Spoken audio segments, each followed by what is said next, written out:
नाही तर आपले झेंडे तर विचारूच नका महाराज, आपले झेंडे. अरे तरुणांना माझी विनंती आहे, या महाराष्ट्राच्या मातीतले आपण रत्र आहोत. अरे जिथं ज्ञानोबा तुकोबा धर्मवीर संभाजीराजे छत्रपती शिवाजीराजांचा पाय ज्या मातीला लागला, त्या महाराष्ट्राच्या मातीतले आपण लेकर आहोत. आपला धर्म कोणता, क्वालिटी कोणती, माणसं कोणते, आपण काय व्यक्तिमत्व आहे दादा. आणि लेकर बघा आपले कसे आहे तुम्हाला.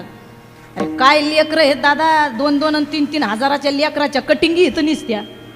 तेरे Naam cut, Ghajini cut, one side cut, कोंबडा कट, आगा गा गा गा गा गा गा. काय कटिंग ही तुम्हाला. एक वन साईड कट आली, हे अख्खं कापित असं इकडं केस करीत, कॉलेजला झालं असं असं करत. 2-3 पुरीनी पाहिलं, त्याला वाटलं आम्हालाच खुनीत आल्या, रापा रापा ठोकला कॉलेजला महाराज.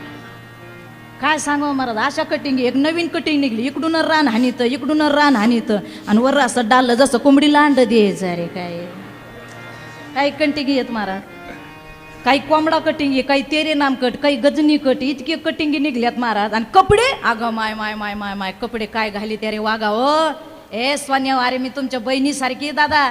अरे हे लेकर बघा, कर्तृत्व आहे, एवढा मोठा इतिहास आहे, राजकीय क्षेत्रात वारसा आहे. अरे एवढं या लेकरांनी तर कसं वागायला पाहिजे महाराज. पण अंग भरून कपडा, घरात संस्कार तसे शालीन कुलीन, आपल्याकडे काय याचा विचार नाही. फक्त आलेल्या माणसाच्या महाराज हे लोक पाया पडतात महाराज. हीच आपली प्रॉपर्टी, काय घेऊन बसले बाकीच्या प्रॉपर्टीला महाराज. हा तुम्हाला एक सांगू दादा, ऐका माय कान फाडून, पाया पडते वाघिणींनो.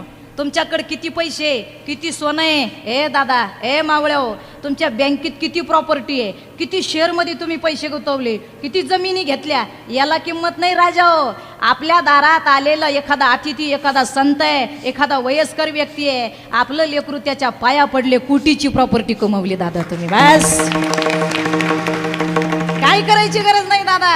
अरे कपडे पहा पोरांचे,